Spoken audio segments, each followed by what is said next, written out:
Ang binatang ito ay nagkaroon ng pambihirang kapalaran nang siya ay muling isinilang sa mismong araw ng kanyang trahedya sa nakaraang buhay. Noon, ang kanyang kasintahang si Lin Sixi ay nahulog ang loob ng isang mayamang batang Panginoon na si Jiang Kuang. Walang pag-aalinlangan, itinapon siya ni Lin Sixi na parang walang silbi. Ngunit ang hindi inaasahan, siya ay nagdadalang tao ng anak nila. Nang mabatid ito ni Jiang Kuang, agad niyang ipinag-utos na alisin sila sa landas. Doon natapos ang buhay ng binata sa daigdig. Ngunit ang kanyang kaluluwa, si Lin Fan, ay naglakbay sa ibang mundo.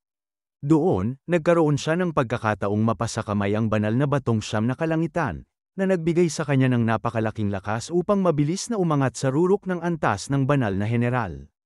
Sa huli, pinamunuan niya ang bagong mundo sa loob ng 1,000 taon. Subalit hindi na siya nakalampas pa sa susunod na yugto ng kapangyarihan. Sa oras ng kanyang malaking tribulation, binahira ng masasamang isip ang kanyang kalooban. Dahilan upang bumagsak siya at mabura ang kanyang kaluluwa. Gayunman, dahil hindi pa tapos ang kanyang kapalaran, isang bahid ng kanyang kaluluwa ang kumawala sa kapahamakan, nilabanan ang tadhana at panahon, at muling bumalik sa mundo ng mga tao. Sa kanyang pagbabalik, bumalik siya sa mismong araw ng kanyang pagkatalo sa nakaraan. Kasama pa rin niya ang banal na batong siyam na kalangitan at ang karanasan ng 1,000 taon. Dahil dito, puno siya ng tiwala na makapagsisimula siyang muli. Nang muling mahimasmasan, agad siyang nagtungo upang harapin ang dating kasintahan at ang bagong karelasyon nito upang singilin ang nakaraan. Pagpasok niya sa silid, sinalubong siya ni Lin Sixi ng matinding paghamak. Wala itong pakundangan at iniabot lamang sa kanya ang isang bungkus ng salapi na parabang nagbibigay ng limos. Ipinahayag nito na hindi siya karapat-dapat at ipinagtabuyan. Kasunod nito, buong yabang pang ipinakita ni Lin Sixi ang mamahaling singsing na ibinigay sa kanya ni Jiang Kuang. Kasabay ng pangungutya na napakasayang kasama ang isang dukhang tulad ni Lin Fan. Sa nakaraan, tiyak na hindi niya matitiis ang ganoong kahihiyan at baka lumikha siya ng gulo. Ngunit sa kanyang bagong buhay, wala na siyang pakialam sa mabababang uri ng tao. Ang katahimikan niyang iyon ay lalo lamang nagpasiklab sa galit ni Jiang Kuang, na agad nag-utos na humingi siya ng tawad at ipahiya pa sa harap ng lahat. Lumapit pa ang isa sa mga matipunong bantay upang takutin siya. Ngunit hindi natinag ang binata. Hindi man lang niya ito nilingan at naglakad palayo. Gayunpaman, hindi pa rin siya tinantana ni Jiang Kuang. Pinaharang siya ng mga tauhan at ipinilit na paluhurin, ipahiya, at papakin pa siya ng karumihan mula sa kanilang sapatos. Sa logika, dapat ay gumanti siya, ngunit pinili niyang huwag na lamang dahil hindi iyon karapat-dapat pag-aksayahan. Subalit nang hawakan siya ng isa sa mga tauhan, agad itong umatras matapos madama ang nakamamatay na titig mula kay Lin Fan. Hindi lamang ang bantay ang nanghina. Maging si Jiang Kuang at si Lin Sixi ay nayanig sa biglang umalingaw-ngaw na presensya ng binata.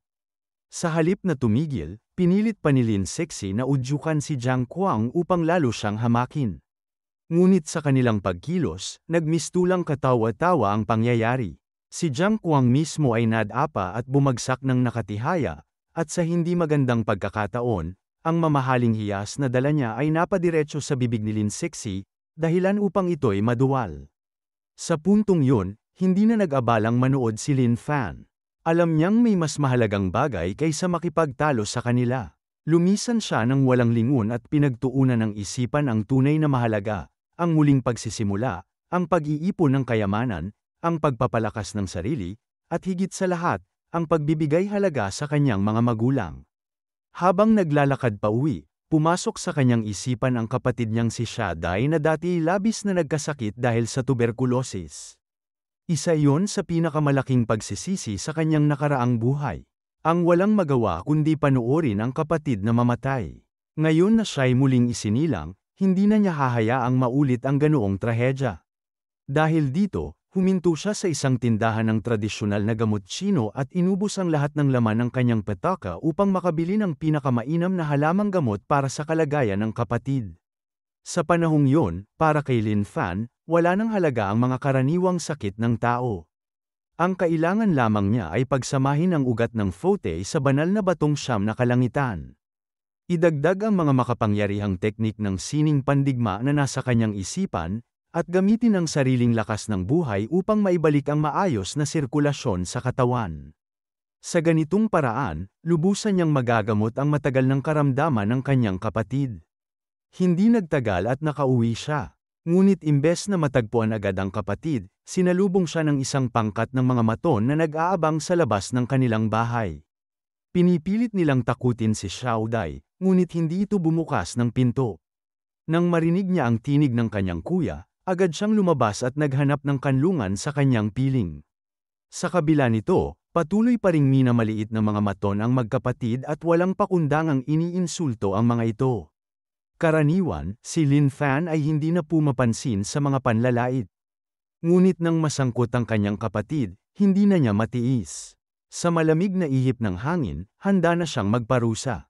Ang pinuno ng mga maton, isang kalbong lalaki, ay nagmatigas pa rin sa kabila ng pagbabago ng anyo ni Lin Fan.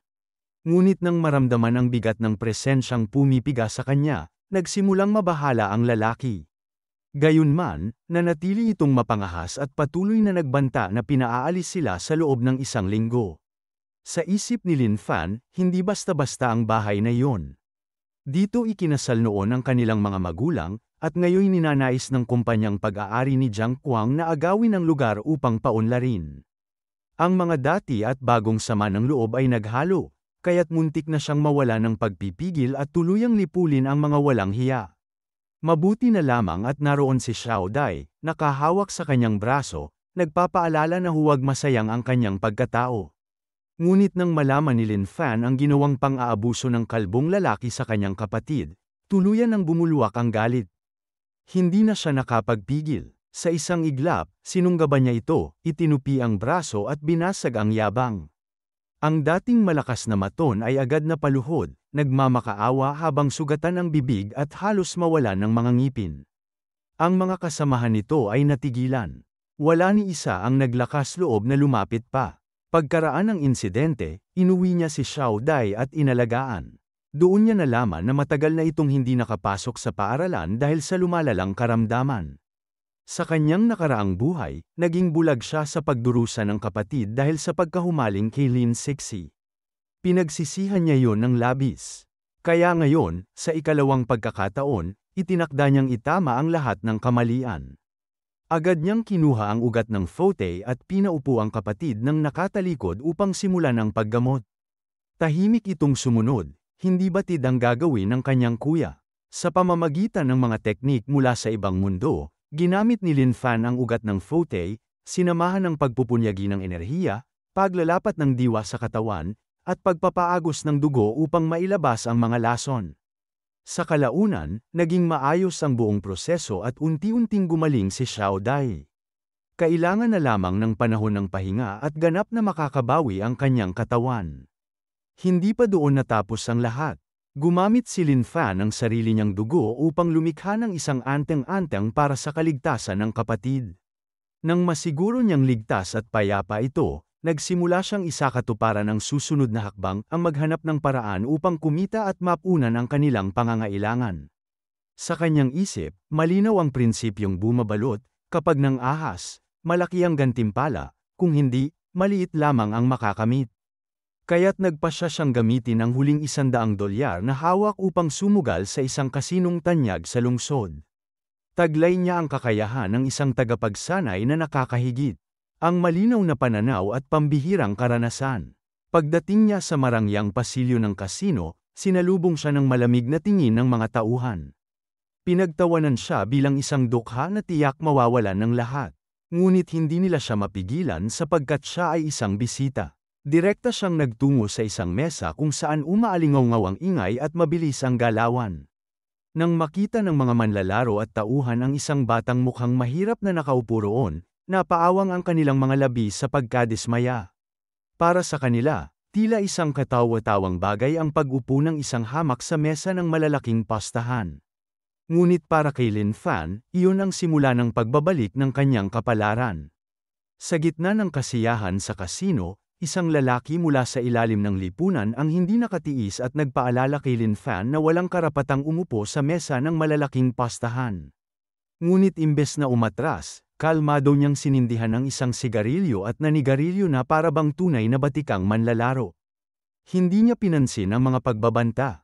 Dahil dito, ilang tao ang nainis at nagbalak siyang paalisin sa pamamagitan ng pangungutya at pagmumura. Isa sa kanila ang isang matabang lalaki na lantaran siyang nilate. Ngunit sa harap ng isang dating general ng paglipol, walang saysay ang kanilang pagmamaliit. Mula simula hanggang matapos ang panlalait, nanatiling mahinahon si Lin Fan, halos mapagpakumbaba pa sa kanyang asal, kaya't nakuha niya ang atensyon ng isang taong may matalim na paningin. Ramdam nito ang malakas na enerhiya sa loob ng binata. Higit pa sa kanya, dahilan upang magulat siya ng labis. Batid niyang may walang hanggang potensyal ang kabataang ito at kung makukuha niya ito sa kanyang panig, magiging malaking panalo iyon. Samantala, isang lalaking iisa ang mata ang naghamon kay Lin Fan na magpusta ng $1,000,000 sa isang laro ng baraha, bagay na malinaw na hindi niya kayang tugunan sa mga oras na iyon. Natawa ang mga nakamasid at muling nilate siya bilang isang dukhang palaboy. Maging ang tagapamahala ng mesa ay nadismaya na hindi pa ito pinaalis. Sa huli, iniutos ng lalaking iisa ang mata na paalisin siya. At mabilis namang kumilos ang mga tauhan ng kasino upang pagbigyan ito. Ngunit sa hindi inaasahan, ang lalaking tahimik na nagmamasid kay Lin Fan mula pa kanina ang siyang lumapit upang ipagtanggol siya. Bukod pa rito, nag-alok ito ng $3,000,000 na ipapautang para makalaro siya. Biglang nagbago ang ihip ng hangin. Ang lahat ng nakapaligid, na kanina lamang ay nanghahamak, ay biglang naging magiliw. Agad nilang inangkin na si Lin Fan ay kaibigan ng kanilang pinuno at marapat lamang na makisama sa kanya. Tinanggap ni Lin Fan ang kredito at nangakong ibabalik ito, kasama ang tubo, sa isang laro lamang. Agad siyang humarap sa laban ng baraha kasama ang lalaking iisa ang mata. Sa simula pa lamang, nagkasundo na ang grupo upang mandaya at ibagsak siya, ngunit hindi nila alam na matagal na itong nasilip ni Lin Fan. Kaya't ang tinatawag nilang alas ay kusang umatras, iniwan ang laban sa dalawa. Sa labis na kumpiyansa, naglagay ng mabigat na pusta ang kalabang iisa ang mata. Alam niyang wala ng pera si Lin Fan bukod sa inutang na $3,000,000. Ngunit imbes na umurong, isinugol ng binata ang sarili niyang buhay. Nagpatuloy ang laban sa harap ng mga bihasang sugarol at mga manunood na tiyak sa pagkatalo niya. Ngunit sa pagbubukas ng mga baraha, lumabas na siya ang panalo. Ang matabang lalaki ay napilitang lunukin ang pagkatalo, habang ang lalaking iisa ang mata ay nayanig sa hiya at galit, ngunit walang nagawa kundi tanggapin ang kapalaran. Sa huli, mahigit $200,000,000 ang naiuwi ni Lin Fan mula sa parehong kalaban at sa kasino. Sa pagkabigla ng lahat, iniwan niya ang lugar na tagumpay ang kamay. Walang naglakas loob na humadlang. Ang lalaking iisa ang mata ay halos mabaliw sa galit, ngunit hindi niya kayang sumalungat dahil naroroon si Boss Wei, ang taong pumagitna para kay Lin Fan. Pagkaraan ng lahat, maayos na binayaran ni Lin Fan ang utang na $3,000,000, bagay na lalo pang nagpahanga kay Boss Wei. Nakita nitong hindi lamang matalino at matapang ang binata, kundi may dangal at pananagutan. Dahil dito, agad niyang iniabot ang kanyang personal na card kay Lin Fan at nagpakita ng kagustuhang makipag-alyansa. Mula sa karanasan ng dalawang buhay, batid ni Lin Fan na hindi ordinaryo ang pinagmulan ng taong ito. Ang sinumang nakapagtatagal sa rehiyong Tendo-M ay tiyak na may mataas na posisyon o dating opisyal ng estado. Ngunit magalang niyang tinanggihan ang alok. Sa halip, iniwan niya ang pangakong babayaran ang kabutihang loob kapag nagkaroon ng pagkakataon. Sa isang tinginan lamang, naunawaan ni Boss Wei ang mensahe ng binata. Hindi interesado si Lin Fan na magtrabaho sa ilalim ni Mr. Wei. Dahil dito, at ayaw naman pilitin pa ang binata, ipinag-utos ni Mr. Wei sa kanyang katulong na si Xiaoming na ihatid na lamang si Lin Fan pauwi. Sa biyahe, sinubukan ng katulong na makipag-usap. Ipinahayag niya na itinuring ni Mr. Wei si Lin Fan bilang tunay na maestro na dapat nilang pag-aralan. Mapagpakumbabang tumugon si Lin Fan na hindi siya karapat-dapat sa ganoong papuri at isa lamang siyang karaniwang tao. Ang kanilang usapan ay nanatiling magalang at puno ng pormalidad. Samantala, nakatanggap ng tawag si Xiaoning mula sa isang tauhan na napaaway at pinapakiusapan siyang dumating upang ipagtanggol ito. Agad nag-init ang ulo ni Xiaoning at hindi na nagdalawang isip. Nangako siyang pupuntahan ang may kagagawan. Hindi niya alam na ang tinutukoy ng tauhan ay walang iba kundi si Jiang Kuang, ang mortal na kaaway ni Lin Fan. Ipinagmalaki pa ng tauhan na kasama na niya ang ilang tao at nakapwesto na sa labas ng bahay ni Lin Fan, bagaman natatakot silang pumasok. Hindi nagtagal ay dumating ang sasakyan ni Xiaoning at Lin Fan sa tapat ng bahay. Pagkakita ni Jiang Kuang kay Lin Fan, agad niyang tinangka ang pananakot. Hindi na pinansin ng binata ang mga salita nito, lalo pat naroon din ang kanyang dating kasintahan na si Lin Sexy na minsang nagtaksil sa kanya, dahilan upang lalo siyang mawala ng gana sa anumang sagutan.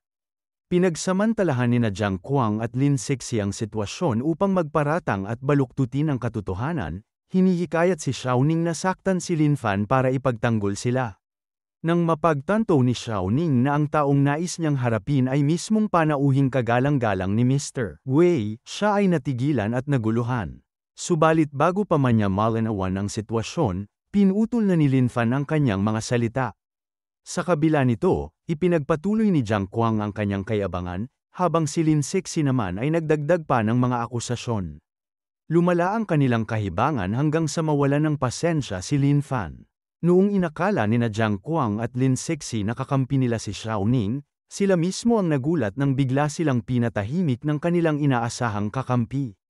Matindi ang tinamong suntok ni Jiang Kuang mula kay Xiaoning, na nagmistulang dumaan sa katawan niya ang isang dambuhalang tren. Pagkatapos, inilahad ni Xiaoning ang tunay na katayuan ni Lin Fan at pinagsabihan ang mga walang galang na huwag manggahas na bastyusin ang isang panauhin ng mataas na antas. Nabunyag ang katotohanan, kaya't napilitang lumuhad at humingi ng tawad sina Jiang Kuang at Lin Sexy. Ngunit si Lin Fan ay wala ng interes na patulan pa sila. Ipinag-utos niya na paalisan na lamang ang dalawa. Kaagad namang naglaho sa kanyang paningin ang magkasabwat. Nag-alinlangan si Xiaoning dahil naalala niyang minsan ay nakapagsalita siya ng masama kay Lin Fan sa telepono. Sa takot na magtanim ng sama ng loob ang binata, siya na mismo ang nagpaabot ng paghingi ng tawad. Ngunit hindi na ito binigyan pa ng bigat ni Lin Fan at ipinaabot niyang walang dapat alalahanin. Sa kanyang paningin, ang isang taong marunong magbasa ng sitwasyon ay hindi dapat gawing kaaway. Pag-uwi niya, sinalubong siya ng kanyang bunsong kapatid na si Xiao Dai na masiglang tumakbo mula sa loob ng bahay. Nakita niyang malusog at masaya ang kanyang kapatid, kaya't lalo siyang nakaramdam ng kaginhawaan. Alam niyang marami siyang mga taong nainsulto sa ginawa niyang pagharap sa kasino, ngunit para sa kanya, ang ngiti ng kapatid ay higit na mahalaga kaysa anumang panganib. Dahil sa kahinaan ng kanilang kasalukuyang tirahan, mabilis niyang napagpasyahang bumili ng mas maayos na bahay. Nakakuha siya ng isang villa sa Heavenly Scene Lake sa Suling Mountain. Labis na natuwa si Xiao Dai sa kanilang paglilipat. Ngunit habang naglalaro sa bakuran, sinabi nitong nais pa rin niyang bumalik sa lumang bahay. Ipinahayag ng bata ang kanyang pag-aalala na baka labis ang nagastos para lamang sa kanilang bagong tirahan at baka masayang ang pera. Sa narinig na yon, hindi napigilan ni Lin Fan ang maantig. Sa murang edad, iniisip na ng kanyang kapatid ang kanilang kabuhayan at mga pang-araw-araw na gastusin, bagay na masakit para sa kanya bilang nakatatanda. Gayunpaman, pinawi niya ang pangamba ng bata at ipinaabot na wala silang dapat ikabahala. Sa puntong yun, nagdulot ng mas matinding sigla at determinasyon kay Lin Fan ang pagiging responsable at maalalahanin ng kanyang kapatid. Narinig ni Chodai ang mga salita ng kanyang kapatid kaya siya ay nakaramdam ng kapanatagan at agad na pumasok sa loob upang magpahinga. Dahil dito, labis na natuwa si Lin Fan. Sa bagong buhay na ito, hawak na niya ang lakas upang maprotektahan ang mga taong pinakamahalaga sa kanya, at hindi na niya hahayaang magkaroon pa ng mga pagsisisi tulad ng sa nakaraan. Kinabukasan, maaga siyang bumangon at siya mismo ang naghanda ng paboritong almusal ng kanyang kapatid upang mapanatiling malusog ang katawan nito. Matapos ang kanyang ginawa sa kusina, nagpasya siyang bumisita sa paaralan. Nananatili pa rin siyang estudyante ng Manong Medical University. Bagamat hindi na niya kailangan pang mag-aral ng mababaw na kaalaman ng mundo, interesado pa rin siya sa unibersidad dahil may ilang bagay doon na maaaring makatulong sa pagpapalakas ng kanyang kultibasyon. Pagdating niya sa tarangkahan ng paaralan, Tinawag siya ng isang guro at pinakiusapang magdala ng ilang gamit patungo sa silid pagtuturo. Ngunit hindi siya ang tipo ng tao na mag-aaksaya ng oras sa mga walang saysay na bagay, kaya't diretsyong tinanggihan niya ang utos. Dahil dito, biglang nagalit ang guro at pilit na ipinaalala ang kanyang awtoridad. Iginiit nito na siya ay isang instruktor sa medisina at ang pag-utos ay tanda ng paggalang, kasabay ng pagbabanta na mas mapapahamak siya kung lalaban. Hindi siya pinansin ni Lin Fan at tinalikuran lamang ito. Noon marahil unang nakatagpo ang guro ng isang estudyanteng matigas ang loob at hindi basta sumusunod, kaya siya'y labis na na-offend at hindi nakapagpigil ng galit. Agad nitong hinawakan si Lin Fan at tinakat na palalayasin sa unibersidad kung hindi susunod. Subalit walang bakas ng takot sa mukha ng binata, bagkus ay ipinakita niyang walang halaga ang banta. Sa patuloy na pangungulit ng guro, napilitan siyang gumamit ng ilang galaw ng martial arts upang patahimikin ito. Para sa isang kultibador, sapat na ang isang hakbang upang ilagay sa bingit ng kamatayan ang isang ordinaryong tao. Kaya ang hindi niya pagpuksa rito ay isa ng malaking habag. Naalala ni Lin Fan ang kanyang nakaraang buhay. Noon ay isa siyang tunay na banal, handang magsakripisyo ng sarili, maging ang pagliban sa pag-aaral, para lamang sa mga problema ng kanyang dating kasintahan. Ngayon napapailing siya sa sariling naging kahangalan. Iniwan niya noon ang kanyang kinabukasan para sa isang babaeng sakim na tulad ni Lin Sexy. Sa pagbabalik niya sa bagong buhay, nais niyang itama ang lahat at ayusin ang kanyang pag-aaral. Pumunta siya sa tanggapan ng administrasyon upang kausapin ang punong guro at asikasuhin ang mga kailangang papeles. Habang maayos niyang ipinaliliwanag ang dahilan ng kanyang pagbisita, biglang sumulpot ang guro mula kanina at nagsumbong na sinaktan siya ng isang estudyante. Agad nagtanong ang punong guro Chen tungkol sa sitwasyon at kung gaano kaseryoso ang pinsala. Inilarawan ng guro ang mga kabataan bilang mga halang ang kaluluwa na kaya ring manakit ng kanilang mga guro, at iginiit na dapat itiwalag si Lin Fan at ipagbawal pa sa ibang unibersidad. Kahit hindi lubusang malinaw ang buong pangyayari, naramdaman ni Guro Chen na may hindi tama sa kwento. Kaya iminungkahi muna niyang pumasok sa klase si Lin Fan habang iniimbestigahan ang bagay na ito. Habang dumaraan si Lin Fan, agad siyang tinukoy ng guro bilang siyang salarin at nangakong ipapahinto siya sa pag-aaral.